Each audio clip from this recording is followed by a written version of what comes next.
Dragonflies, welcome back to Dragonfly Spirit Studio. I'm Lynn Bauer. I'm back with another postcard paint-along, or sort of a postcard paint-along. This is postcard size painting. I'm not sure you would mail it to someone, but I get a lot of questions from people about how to paint white objects, or objects that are white, not reserving the whites in your painting, but suppose you have something like an egg, for example. How do you paint that so that it looks like a white object, but it still has form and fits into the background? And another subject that I get a lot of questions about is how to paint glass or other sort of reflective, transparent surfaces like that. And some of what we learn about glass also applies to water, so that will be interesting to those of you who do landscape.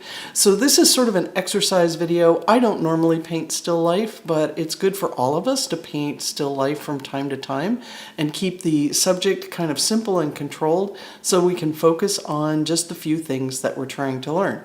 So our goals today are to get an introduction to painting objects that are white, so they read as a white object but still have some kind of form, and a little bit of an introduction to what to look for and what to pay attention to when you're painting glass. So let's get started with 2 eggs in a glass bowl. This is the reference photo we'll be using for this exercise. I chose the deep turquoise curtain because it's a nice complement to the warm orange gold light that's coming in the late afternoon and striking the scene, and also just because I like turquoise. I also chose a strong color because I wanted you to be able to see how the light is reflected off that curtain into the shadow areas and refracted in the glass. So I chose a color that would stand out. This is the color that you're going to get to play with, though. You can change it around and make it any color or combination of colors you want. I've placed a link in the video description to my website, to a page where I've uploaded the photograph that we're using as reference, this line drawing for your convenience so you don't have to trace the photo, at least not this one. And I've uploaded several other photos of the same eggs in a glass bowl from different angles in case you'd like to play with this exercise some more and have some slightly different viewpoints to work with. I'm going to begin by transferring the drawing in the same way that we have done in some of our other exercises. So I need to scribble on the back with a graphite pencil wherever I have lines that I want to transfer. I am using a woodless pencil. The brand doesn't matter. Any one of them will work. So just type woodless pencil into your search engine and they're all pretty much the same. So any pencil will work. This is just a little quicker because it's graphite all the way through, so it's easier for me to cover the territory. I will also put a link in the video description to a video that explains several different ways to transfer a drawing. So if you don't like this method, there are some alternatives. Then I need to place my drawing on my postcard, and I have to just kind of guesstimate where I'm putting it. And then I'm going to trace over these lines and the graphite will be transferred to the paper. It helps when you're tracing to use something like a ballpoint pen or a gel pen so that you can get that pressure concentrated over the line where you're tracing and get it to transfer. You don't need to transfer as dark a line as I'm transferring, though. I need to make it so you can see it on the video. At home, you only need to make it so that you can see it in person. So I'd like to comment on the issue of tracing drawings.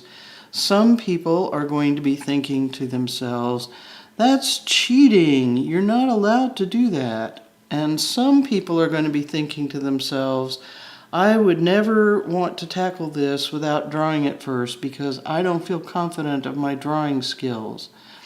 And here's my take on that.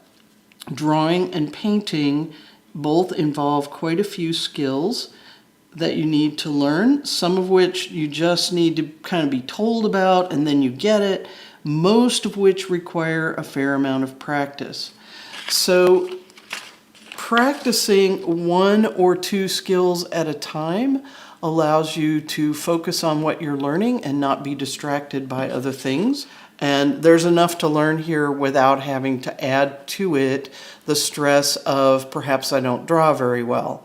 If you're working with the 5 colors that I had used in my watercolor jumpstart course, you probably already know that a bright turquoise is one of the colors that you really can't mix very effectively with that set of colors.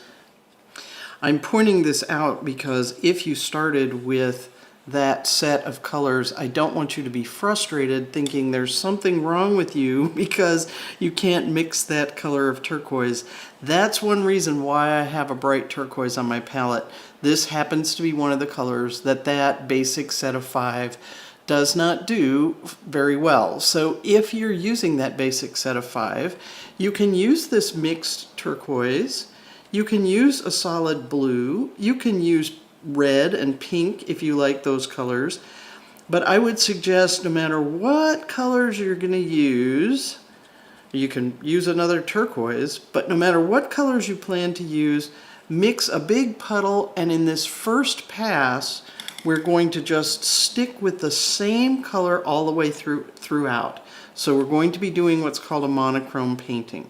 We're going to have some fun with color later, but right now we want to get the idea of how to suggest the form and suggest the glass. So we're going to find one color that we like well enough to go ahead and do our first exercise with that color and stick with that color throughout. I'm also going to ignore completely the shadows and folds in the drapery behind the bowl. So you can also get into doing that later if you want to, but we're going to ignore that. So we're going to let our tabletop just be flat white in this first exercise, and we're going to paint our entire background solid. And that's the first thing I'm going to do. And it's easier for me to get the tip of my brush around those shapes if I turn it upside down. So there's nothing that says you can't do this. So let's do that and make our life a little easier. We'll turn it upside down, and I'm just going to layer in my background to help start defining where my eggs and bowl are. So this is a form of negative painting. If you did the pairs exercise, you saw how we could do the same thing there, where we start to show the viewer where something is by painting the things around it. When you get to straight lines, most round brushes do a better job if you put them flat like this and draw them across the page than if you try to go like this with the tip of the brush and get the straight line. So now there's a lot going on in this shadow and a lot of refraction going on in there, and we're not going to try to reproduce every little bit of it exactly. Let's get the general idea. So we're going to work on the part that's outside the bowl for right now, and I'm simply going to fill in these darker areas. And notice how this area gets a little lighter as it comes over, this shadow gets a little lighter as it comes over underneath that bowl. So the lightest area is actually where the bowl is reflecting down into that shadow. So what I'm going to do is I'm going to fill in that area with my base color that I'm using for this whole exercise. I'm going to use my brush to drink up any excess, and then I'm going to get my brush clean, rinse my brush, blot off any excess water, and right next to the bowl I'm going to put the brush down and use my thirsty brush to lift just a little suggestion of light there. Now, since this is still wet, it might migrate back into that area, so you might have to do it more than once. There's another little arc like that over here, so I could lift a little bit out on that side. And there's more going on in there, but that's probably enough to suggest that the bowl is a shiny object reflecting light down into the shadow. So let's not get too carried away with tiny little details. There's also a little bit of an extra dark area right here. So while this is still wet, I could drop in just a little bit of color right at the base of the bowl. And when you do this kind of thing wet and wet, sometimes it works out, sometimes it doesn't work so well. Give it a try. As you learn, you'll get better at judging when is the right time, but this is how you learn. So if it doesn't come out exactly right the first time, that's all right. All right, let's do this back area of shadow. And again, I'm going to go ahead and paint the whole thing just with the one color. Now let's look at that shadow, and we can see that shadow has a lighter refracted set of lights right in here. So let's suggest those by Thirsty Brush once again. So just press the brush down, lift a little color out. Now let's do this arc along the top.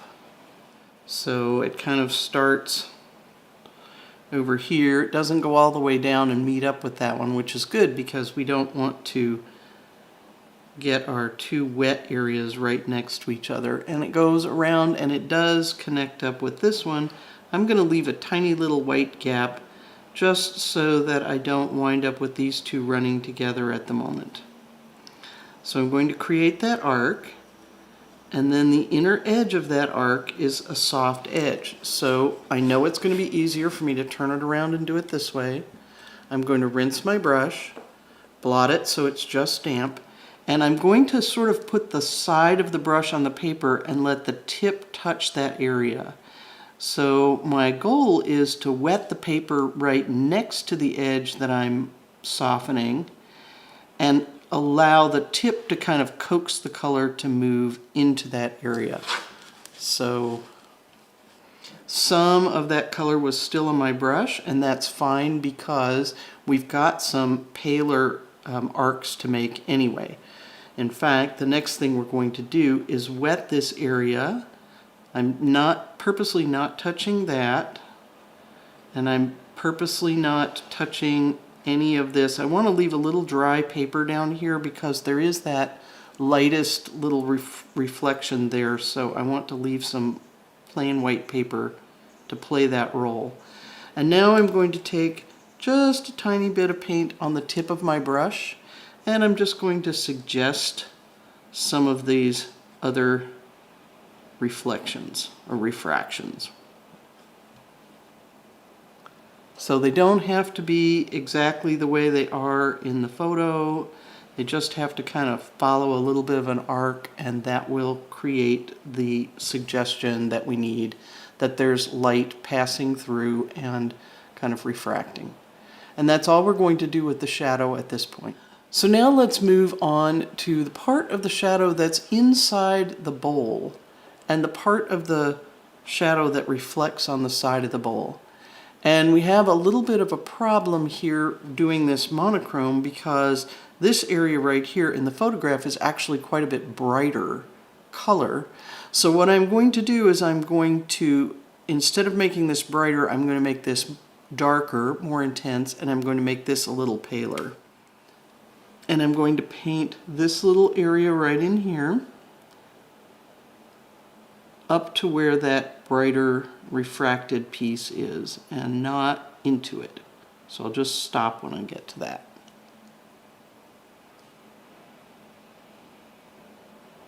So this needs to dry, and then we'll come back and paint that.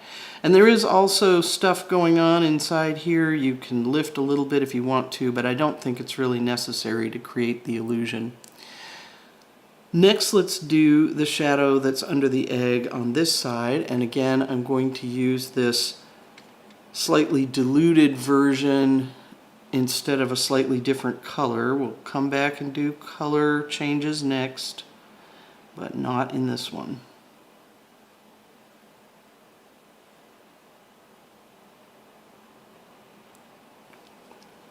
Okay.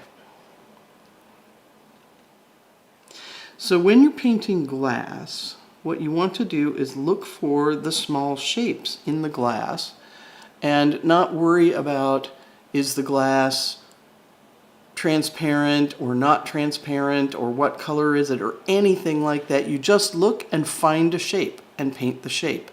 So I see a shape back here that is sort of a lighter turquoise. It's actually a little more greenish, but again, we're not changing colors. And then there's a darker area right here. So what we can do is we can paint the entire lighter area, and that will help us define our eggs a little more.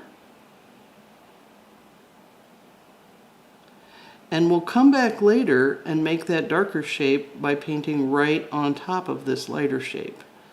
So instead of painting up to it and stopping, since this area needs to be darker but the same color, all we have to do is come back later and add the darker shape on top. But see how we're starting to gradually pick out the form of our eggs, the silhouette of our eggs, by negative painting, just as we did in the pears. So even with that much, you can already start to get the idea that there's a bowl and some eggs. And all we've done really is fill in some shapes with some colors. So let's see, where else do we have shapes that we might like to fill in? Well, there's a shadow area underneath here, but this area and this area are still wet, so I'm going to leave that one alone. There's also a dark shadow right here. And I think this is dry enough that I can get away with doing that, but it's a little iffy. So let's put the shadows on the eggs themselves. So this shadow on the front side of the egg, I didn't draw the line for it. You could go back and add a line.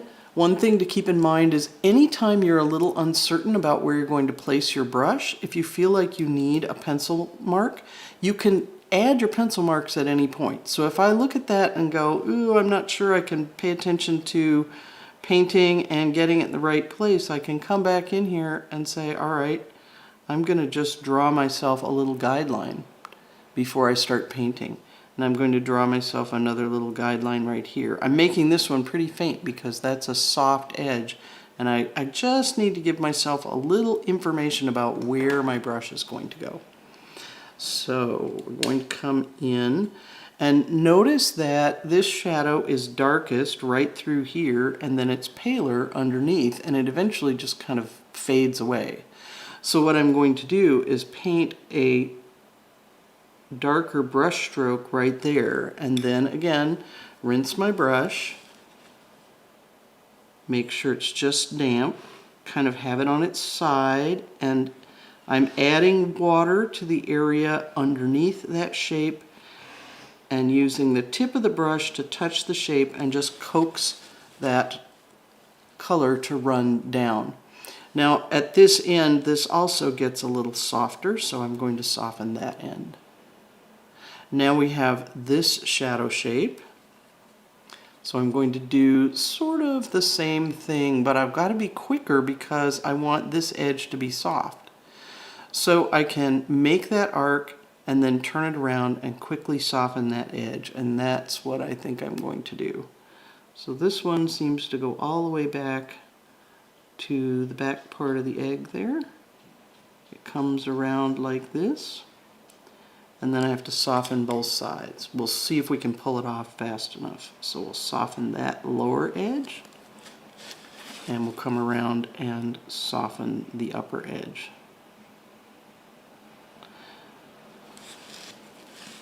Now that's not perfect, but it still is enough to show the form. In fact, I think I want it a little lighter here, so let's thirsty brush a little bit out. There we go, that's a little better. Let's do this egg. Now this egg, it's soft kind of all around. So let's do the part that's above the bowl, and this time let's try a different strategy since that shadow is kind of soft everywhere. Let's wet the egg. And this background is a little damp, so I'm going to stay away from it and try not to touch the background. But otherwise, I'm going to wet everything that's above the bowl there. And I'm trying to get the surface wet enough that I can see the water on the surface, but not so wet that it's got drips running around. So it's not even really shiny wet. And while it's still damp, I'm going to make a brush stroke that goes from back here and follows the shape of that shadow. and then I'll let it just blend softly. This shadow gets a little wider again on this end, so if you want, you could drop a little extra color in there. Now that shadow picks up underneath the edge of the bowl, so we can do that area underneath. So again, I'm going to wet this part of the egg, and I'm avoiding getting anything next to it that might still be wet right in there. And then I'm going to take, again, my color, and I'm going to kind of follow this more than I follow my photo. I want to follow the arc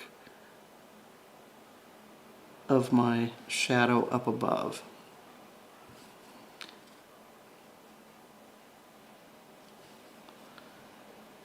And again, it's not exactly what you see in the photograph, but it's close enough that you can start to see the shape of the egg. All right, what next? Well, we don't see where this edge is, so if we fill in this little section, we'll be able to see the entire outline of that egg. So a lot of times people think they've got to have a little tiny brush to do this, and all you really need is a larger brush that comes to a nice point. But larger brushes do carry more moisture, and so if you find that your brush has more liquid on it than you want, make sure you blot it off so that it's not delivering a great big blob. And then you can do even fairly close and small areas like this with a larger brush and not have a problem. All right, what else do we have that we can fill in right now? Well, we've got a darker section right there, and I think those areas near it are pretty dry. So I'm actually going to mix a slightly darker version of my color for some of these darker areas. All right, so let's put in this little dark section where we're sort of seeing the shadow of the egg through the edge of the glass.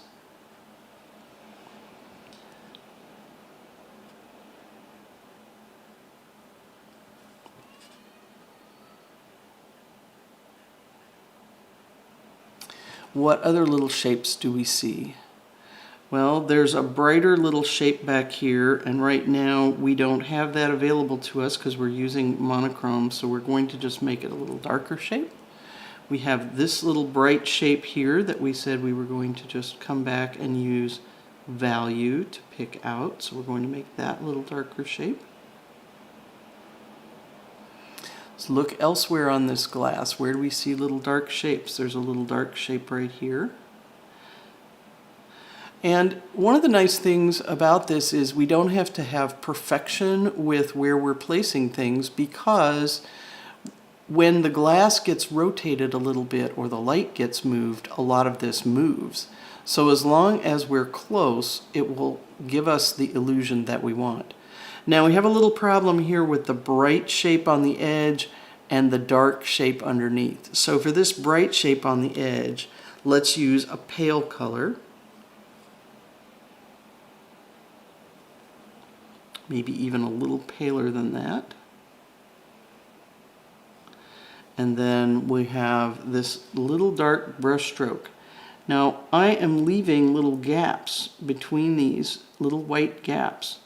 And that actually works really well for glass because it helps give those little suggestions of tiny highlights.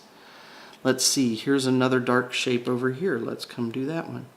So you see how instead of worrying about painting the glass, what I'm doing is worrying about finding little shapes that are lighter or darker and filling them in.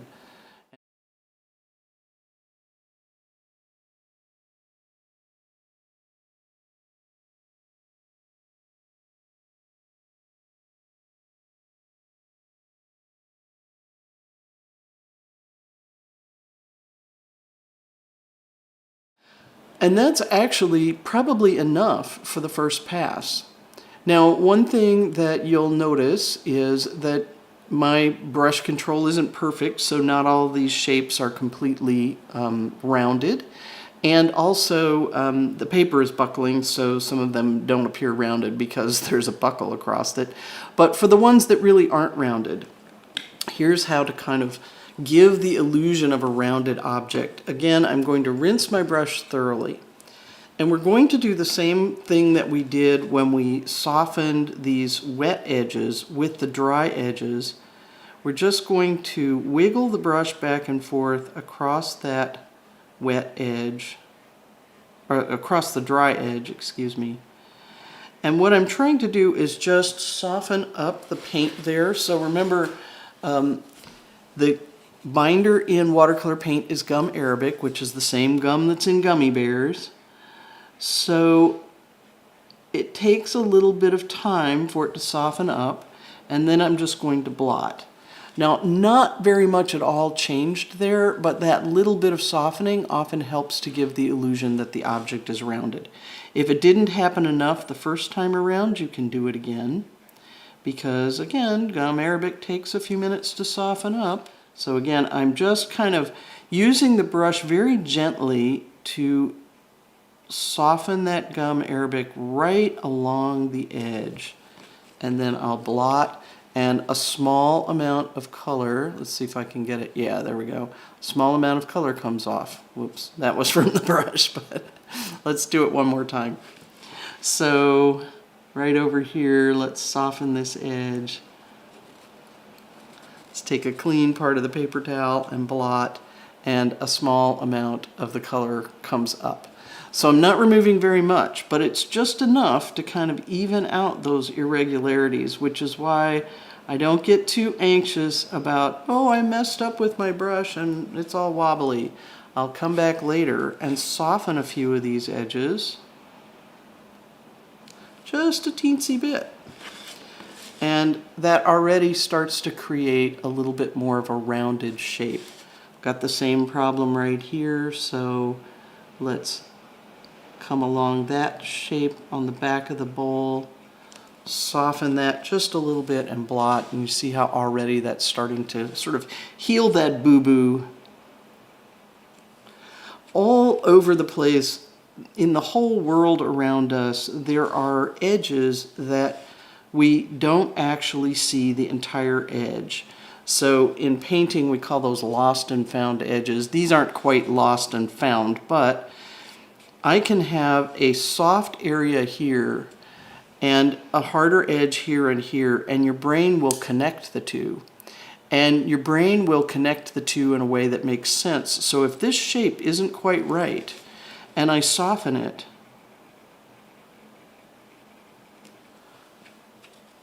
and I soften this side too, what happens is your visual system says, oh, well, this has to connect to that, and it almost cleans it up for you without you having to do it. So wherever you find an edge that you think, oh, this doesn't look quite right, my brush was a little wobbly, you can soften that edge with a little clear water and a bit of agitation with your brush, and then blot and lift a little bit of color off, and at the same time you kind of taking away those irregularities and letting your visual system complete the job of making the entire shape. So we could continue working and adding more of the small shapes to this little glass bowl and create a little bit more of the illusion of glass. But I think we've figured out enough of the techniques that we need that it's time to move on to a version where we get to have some color variation, play around with color. But before we move on, I want to sort of summarize what we have learned so far that we want to take forward with us. So first of all, with respect to painting the glass, what we did really was just find and fill in a lot of small shapes. And we took some liberties with both color and value. We didn't get them all exactly right. We didn't have the bright turquoise we needed here, so we just used something that was different from the two things nearby, and it still works pretty well. And partly that's because when you move and rotate glass objects, a lot of those refractions and reflections move quite a bit.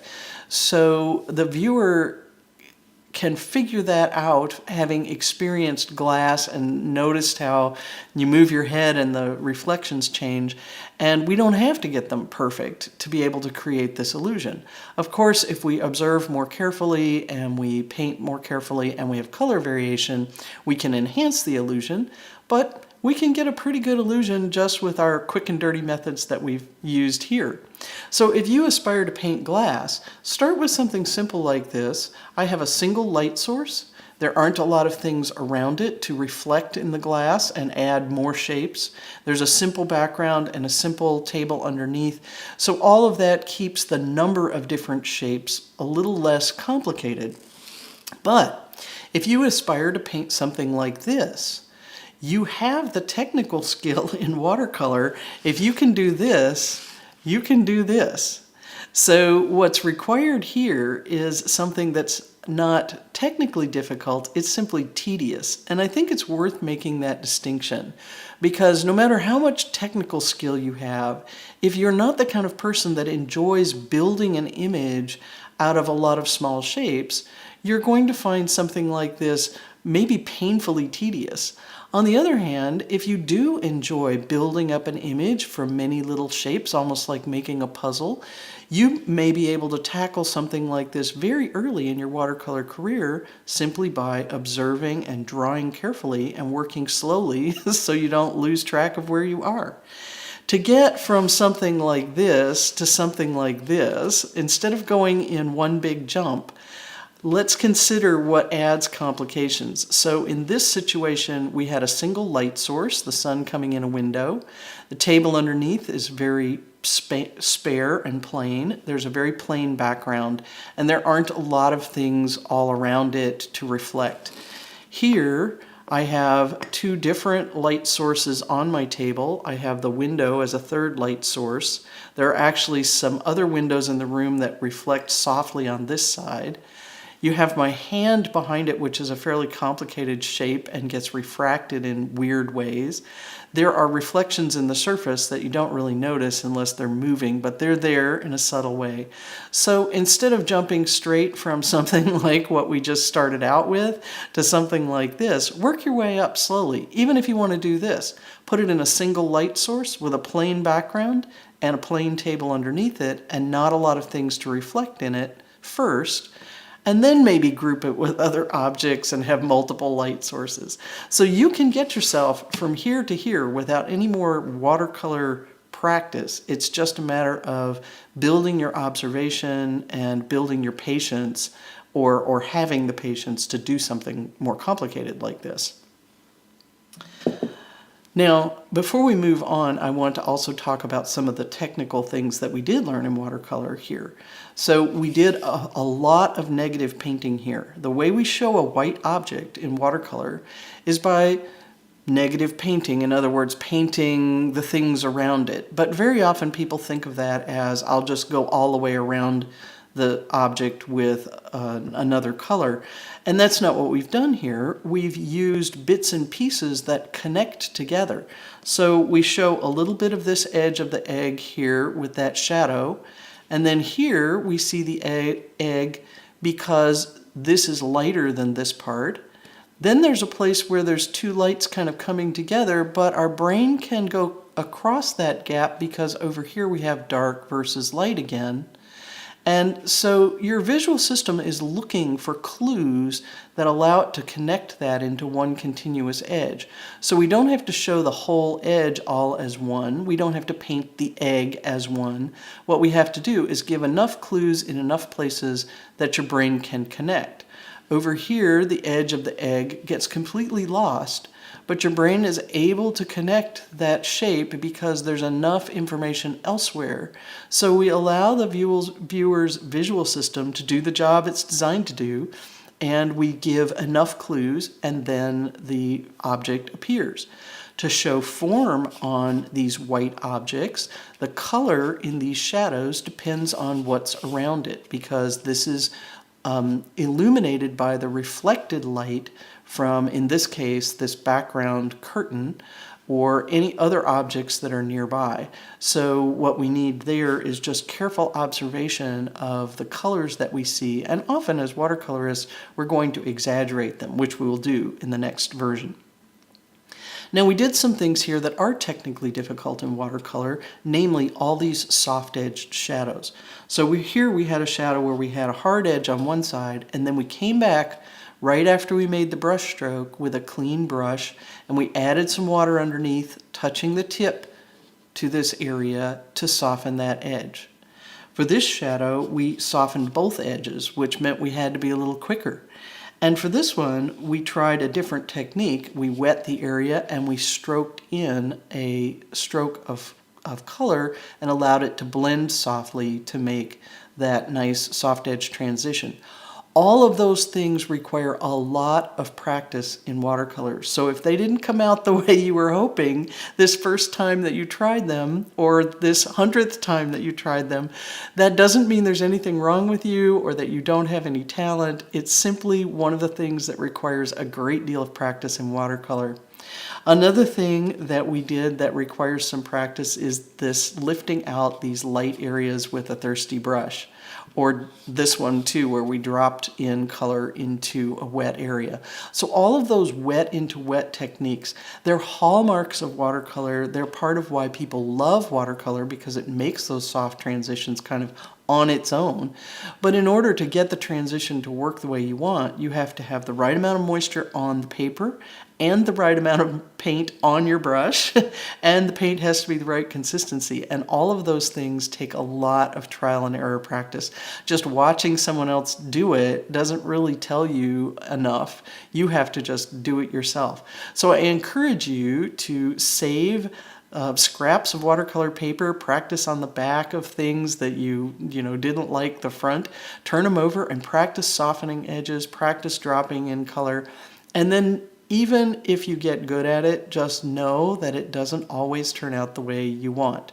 If the humidity changes, if you're using a different brush, if you're using a different paper, all of those things can influence how those wet and wet effects occur. So watercolor kind of has a mind of its own, and you have to let it have its say a bit and not necessarily insist that it look exactly like the photograph. And since we're working from a photograph, before I start on this next version, I do want to say one more thing about working from photographs. If you're looking at the reference photo on, say, a 25-inch computer monitor, you're going to see many, many, many more small shapes than we put into this, and many more than you could see if you print the reference photo as a 4x6 image. So I encourage you to make your reference photo about the same size as the painting that you're making, in this case about 4x6 inches. And if you catch yourself with your nose down on the photo or right up at the computer trying to figure something out, then you don't need it in your painting. Because if you could figure out that photo at a normal viewing distance without figuring out that little shape is too small to be necessary in a postcard. So don't let yourself get caught up in the fact that because you have the photo and you can zoom way in on it, or you can get up real close to it, that you're going to pick out every tiny little shape. That gets exhausting, it's tedious, and it's a guaranteed way to get something that looks entirely too contrived and too tight. So if you're one of those people that feels like you paint too tight, that can be one of the reasons. You're taking a 8x10 photo, for example, and you're trying to paint it on a postcard, but you're trying to cram all of the detail you can see in the photo into a postcard. So it's a postcard, doesn't need that detail, we're going to leave it out. So this photo, as it stands, has what we would call a complementary color scheme. So the color that's most predominant, that you're really aware of in this scene, is that bright turquoise that's in the reflected light in the glass and in the drapery behind it. But the other color that's also in the scene is a complement of turquoise, and that is an orange. So to make that a little more evident, I'm going to come in here and use a color picker to pick that color, and then show you that if I increase the saturation, What we have is a red-orange, just in a pale version, on the table. So the color of the light is that sort of red-orange, and that color reappears in some of the lit areas of the egg and in some of the small shapes. So what do I mean by complementary color? Let's switch our color picker to a color wheel view, and the complement of a color is the color directly across from it on the color wheel. So the complement of our red-orange is a blue-green or turquoise. Now, if you're using the color wheel from Watercolor Jumpstart or something similar, you might not have a really bright turquoise. In fact, many of you might not have a really bright turquoise because this cobalt turquoise or cobalt teal is kind of an expensive pigment, so it's not always found, especially in starter sets. So one thing you could do is work with a somewhat duller turquoise that we worked with in the last version, and a red-orange is still the complement. You just don't have as bright a turquoise to work with on the other side. If you don't happen to have that turquoise and you would still like to do a complementary color scheme, what you can do is pick any two colors that are direct complements and substitute one for the orange and one for the turquoise. So for example, instead of orange I could use a red, and instead of turquoise I could use green. Or I could use sort of a magenta and a yellow-green. Or I could use purple instead of the teal or turquoise and have yellow light on the scene. Or I could even switch it around almost entirely and have an orange curtain and a bluish light. So what I'm going to do to keep it from being too complicated the first time around is I'm going to do one that's as it is in the photograph, where I use sort of a pale orange with my turquoise. And I'm going to do another one where I switch just a little bit over to red and green. So I'll be substituting a red light, which will come out as sort of a pale pink, and I'm going to have a green curtain and green shadows and reflected light. So let's play around with our colors and have some fun with two different complementary color schemes as we repeat the same exercise. Now, this entire scene is illuminated by this sort of orange toned light, and watercolor is a great medium for suggesting that, because since it's transparent, if I put a wash over the entire page of that pale orange, it will show through everything a little bit and give the impression that everything lives in that same orangey light. I'm going to make a couple of exceptions. I want to leave these two spots on the rim of the bowl and the one spot on the side as white paper so I can get my purest turquoise colors right there. And on the two eggs, the front surface of each egg is not quite as orangey as everything around it. There's a little bit of a whiter highlight. So as I paint my wash, I'm going to come back with a paper towel and just blot a little bit off those eggs. I'm not going to worry if I leave them a little bit orange. I'm not going to try to make it perfect there, but I'm going to pull a little bit of the orange glaze off of those eggs. Now, you could mask these three little turquoise areas if you wanted to. I think they're easy enough to paint around, so it's just a matter of remembering to do it as I lay my wash. So I'm going to turn my page and I'm going to start laying my wash here. And to keep that bead going, I'm tipping my paper a little bit so that the paint is running towards me. And now that I've got the wash started, I will dilute a little bit as I go and let it get a little bit less orange as I move along. Now I'm going to keep in mind I'm painting around here, here, and here. Haven't gotten to any of that yet, so I can go right over these areas. I know it seems like, oh no, those eggs are white, but those eggs aren't really white. So now I'm coming to the first area I wanted to paint around. So I'll leave that little spot white, and I'll just go right on past it. And then this area I'm going to leave white.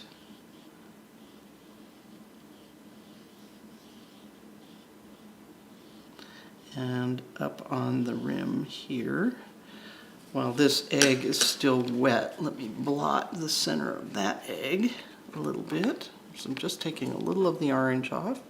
So if you keep a bead going, you have time to do that sort of thing before everything dries on you. What I mean by a bead is this drip at the bottom, this sort of line of moisture that's helping me move the color across the page. And then we'll paint around that one. So I've painted around 1, 2, 3 light spaces. And my wash is getting quite pale on this side, and that's fine. That's exactly what we want. It's just a hint of that orange. All right, now this needs to dry before we can continue with our turquoise. So while that's drying, I'm going to lay the same first wash on my version that's going to be pink and green.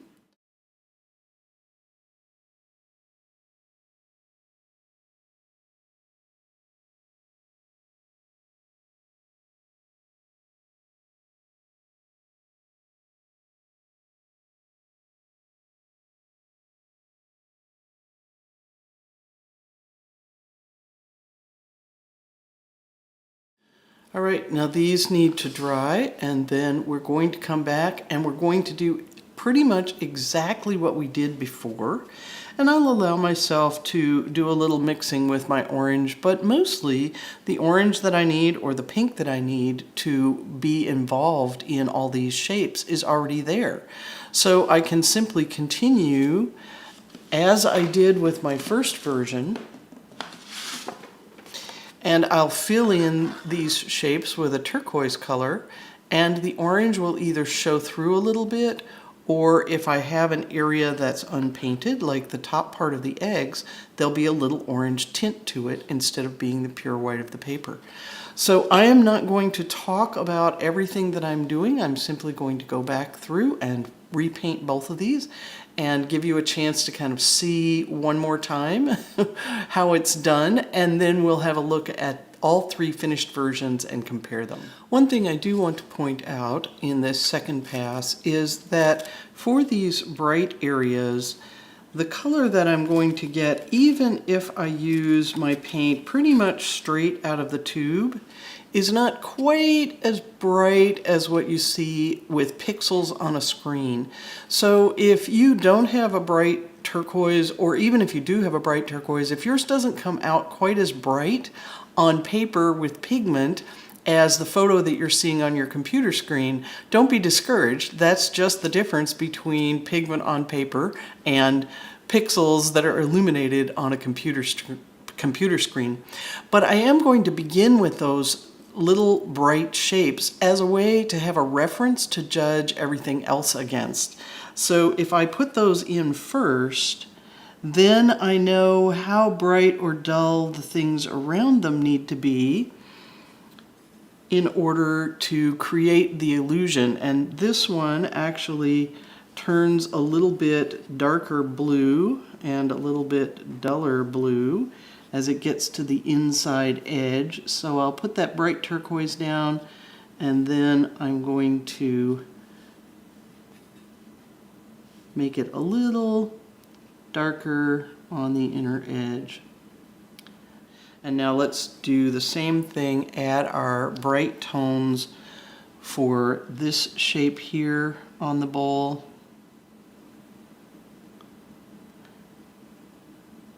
As I'm doing this, I should probably also mention this is one of the projects you might find a lot easier to do larger. Because if I have a larger painting to work with, say an 8x10, I don't have to be quite so precise about where I put my brush. I have a little more wiggle room to make mistakes. So I know a lot of you find a postcard less intimidating, but this might be a case where going bigger could actually make things easier. So now that I've established where my brighter tones are, I'm just going to go through and do the rest of it exactly like I did in the last version.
So at this point, I feel like these are both pretty much finished, except I want to add one more finishing touch that we didn't put into our monochrome study, and that is the back part of the table has a bit of a shadow on it, and that helps to make it recede into the distance, and I'd like to add that.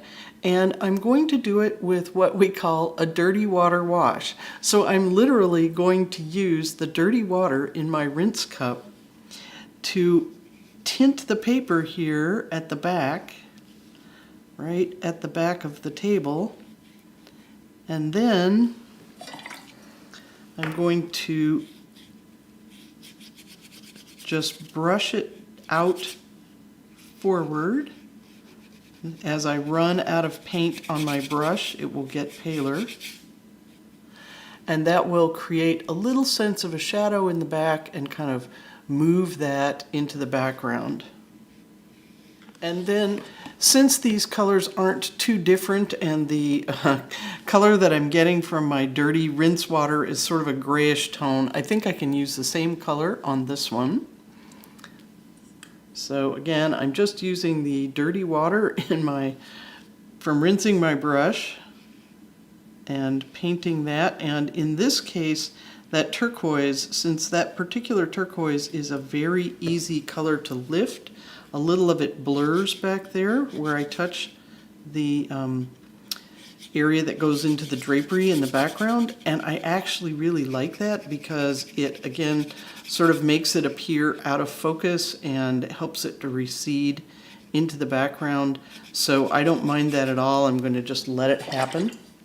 So I think I'm going to call these done. I'm going to get them dry and we'll pull the tape and see what we think. So there we have 3 different variations on the same theme of 2 eggs in a glass bowl. And I'm kind of glad that we have all 3 of these because I want you to notice that all of the shadows on the eggs look a little different. And that is probably the most difficult skill that we practiced in this video. It takes a lifetime of practice to really get anywhere with that. All watercolorists are constantly working on controlling hard and soft edges. And one reason why these 2 look quite a bit different is they're 2 different types of paper.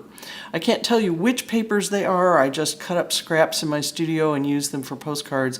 But this paper has a lot slicker surface. It's a flatter surface and it has more surface sizing. And that can make it more difficult to get those soft graduated edges. And I'm also not as practiced on that type of paper. But I want to point that out because many student grade papers have that same characteristic. They have a lot of surface sizing. You put the paint down and instead of settling into the paper, it sort of floats on the surface. And that makes this softening edges bit quite a bit more difficult. So if you found this really challenging and you're still here, I salute you for hanging in there and trying and sticking with it. But also, if you struggled with that aspect of this one, welcome to the club. All watercolorists find that a difficult task, and you change the paper, change the brush, change the humidity, and all of a sudden the game changes again and it becomes more difficult. So if you're finding that hard to do, you're normal, and don't be discouraged by that. It just takes a lot of practice. On the other hand, painting the glass is just a matter of careful observation and filling in a lot of small shapes. So that part of this, I hope you will go away and feel as though you can tackle more projects that involve glass on your own, and all you need to do is observe carefully. And as far as creating rounded shapes like this and getting those soft edges, keep practicing. And just like musicians are always playing scales, watercolorists are always practicing things like washes and controlling soft edges. It's just the nature of the beast that it doesn't turn out the same every single time, and that's okay. So I hope you have fun with this. Again, I salute you if you stuck through to the end. This is a much more challenging postcard paint-along than most of them. So kudos to you if you're still here and you're working on it. I hope you'll give it a try several times. This is an excellent exercise for practicing lots and lots of important watercolor skills. So have fun. I'll see you next time. Happy painting.